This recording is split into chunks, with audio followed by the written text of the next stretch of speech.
The Lord be with you. And with your spirit. A reading from the Holy Gospel according to John.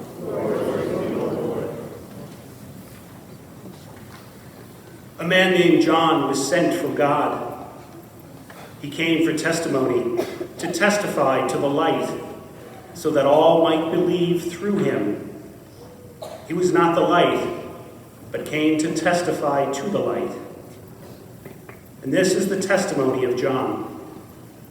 When the Jews from Jerusalem sent priests and Levites to him to ask him, "Who are you?" he admitted and did not deny it, but admitted, "I am not the Christ." So they asked him, "What are you then? Are you Elijah?" And he said, "I am not." "Are you a prophet?" He answered, "No." So they said to him, "Who are you, so we can give an answer to those who sent us? What do you have to say for yourself?"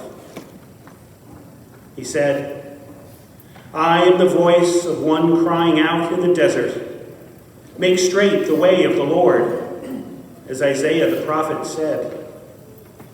Some Pharisees were also sent. They asked him, "Why then do you baptize if you are not the Christ, or Elijah, or the prophet?" John answered them, "I baptize with water, but there is one among you whom you do not recognize, the one who is coming after me, whose sandal strap I am not worthy to untie." This happened in Bethany across the Jordan, where John was baptizing. The Gospel of the Lord. Praise to you, Lord Jesus Christ.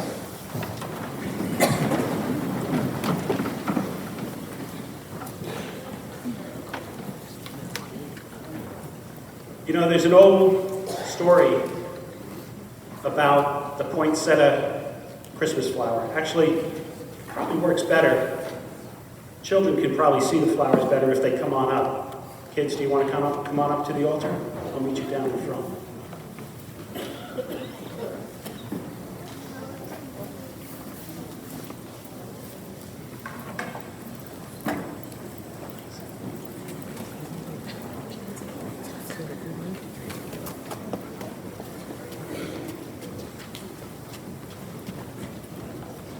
Oh, you can sit right down. Sit on the stairs.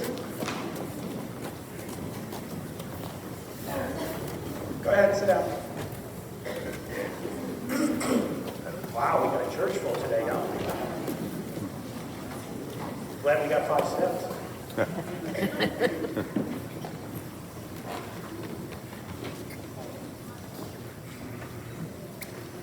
So there's a couple of flowers right in front of the altar there.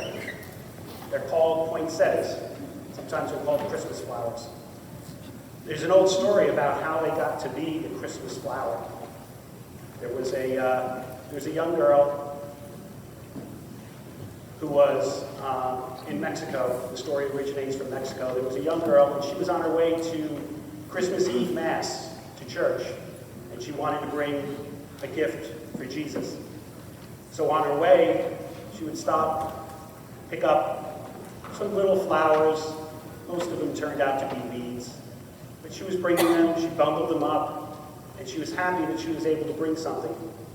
She came into the church and she brought them over to the Nativity. And when she brought them over to the Nativity, they had blossomed into the beautiful red poinsettias that we see there today. Everybody in the church was able to enjoy it. They got a lot of happiness out of being able to see the beautiful flowers over near their Nativity. So it's a story that really kind of tells us 2 things. One, we want to be able to share our gifts with God, but we also want to share them with one another. God helps transform the nice things we do to make people happy. It's kind of why you do the Works of Mercy cards, right? Everybody brought the Works of Mercy cards today and filled them up. Yeah, you got one there. Cool. All right. So the story helps remind us why it is we do things for Jesus. We do them for Jesus to make him happy, but through making him happy, we make one another happy as well. All right? So think of that next time you see the poinsettias. We got 2 of them up there now, but come next week, there's not going to be any room up there for you guys. The altar's going to be full of our Christmas poinsettias next week. All right? Can I get a couple of volunteers? All right. You want to grab the poinsettias? You want to bring them over to the nativity for me, okay? Don't worry, they're not heavy. They're not real. Real ones would be heavy with the dirt.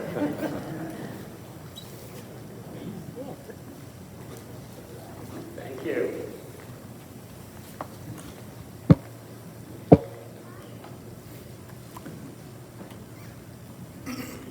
Okay, you guys want to go sit down now?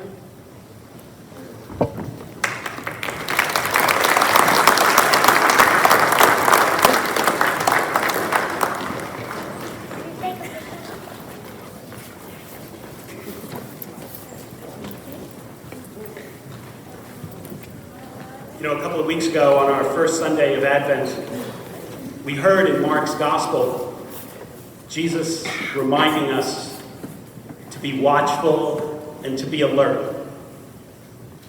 And that's part of the Advent season. And as we get to this halfway point, we're also reminded to be joyful. To be joyful in everything that God's given us, and to be joyful in what we do for one another. It's why we wear the rose-colored vestments today. We have the rose-colored candle as well. In John's Gospel, we heard today how he was saying that there's one among you that you do not recognize, someone greater. He's reminding them that Jesus is present among them. They don't even realize it, and they don't even realize what it means and what he's capable of doing and what he's been sent on his mission for. And the same thing kind of applies to all of us as well. Jesus is still present today. He's present in us and among us here at church. We celebrate the Eucharist later. He's within each of us. He's in the tabernacle. He's present.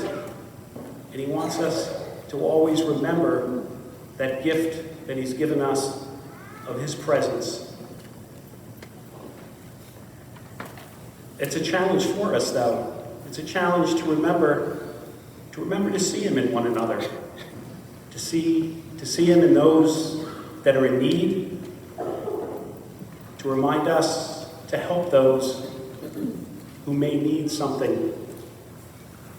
Do we allow ourselves that time, that ability to see the face of Jesus in one another? Allow it to open our hearts and to share our love with one another.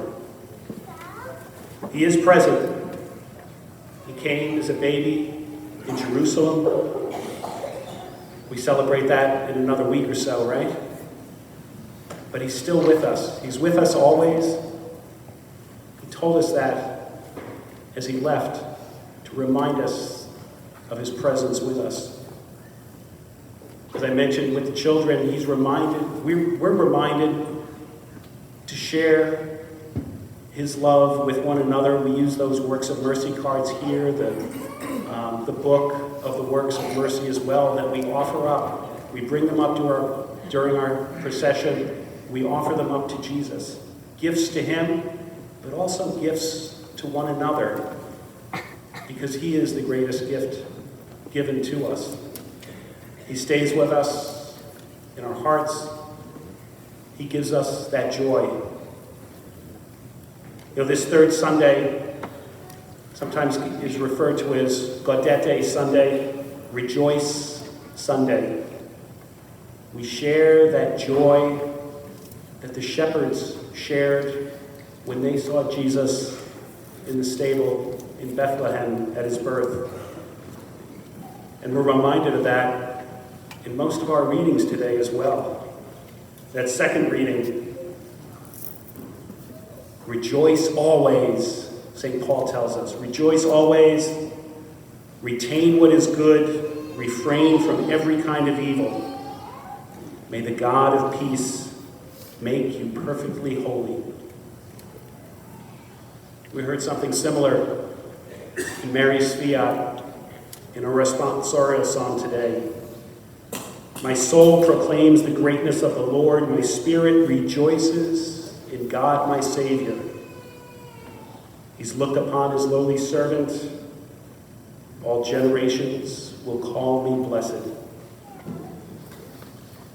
You know, Isaiah, in the first reading, this is hundreds of years before Christ, but Isaiah is trying to remind the Israelites that in all their ups and downs, and they've had a lot of ups and downs.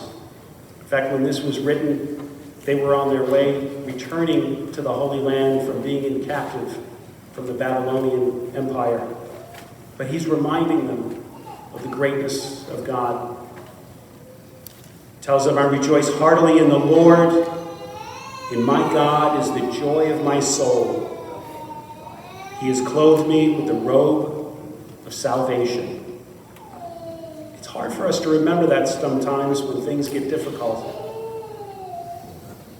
But we do have a lot to rejoice for and to rejoice about, and that's what we're called to do, is to share that joy with one another. It's why we take a break and use this Sunday to remind ourselves of the joy of the coming of Christ in another week or so.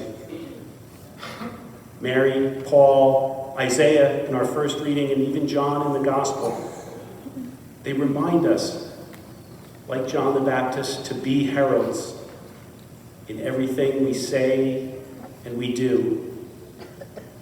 God has made himself present in our lives, and he wants to share his love with us. He's shared it in the gift of life, and he wants us to share it with others. Advent is a season to itself before we embark on Christmas in another week. And it's a time for us to open our hearts, our minds, our eyes, to see everything that's around us, to better recognize God in our lives, and to rejoice in him for all that he's given us.